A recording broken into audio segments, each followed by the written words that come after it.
Yani mwanamume bila mwanamke naye anapungua. Mungu alisema atakufanyia msaidizi.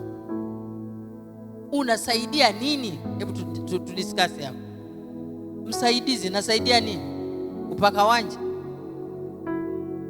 Kupaka wanja? Unasaidia nini?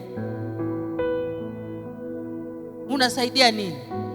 Jamani, mwe mnajua maana Mungu nitokee, nataka nipate mume. Unajua unaenda kufanya nini? Walio wengi wanajua wanaenda kupata mimba. Tuko tu. Wengine naenda kupika. Unachoenda kule ni zaidi ya mimba.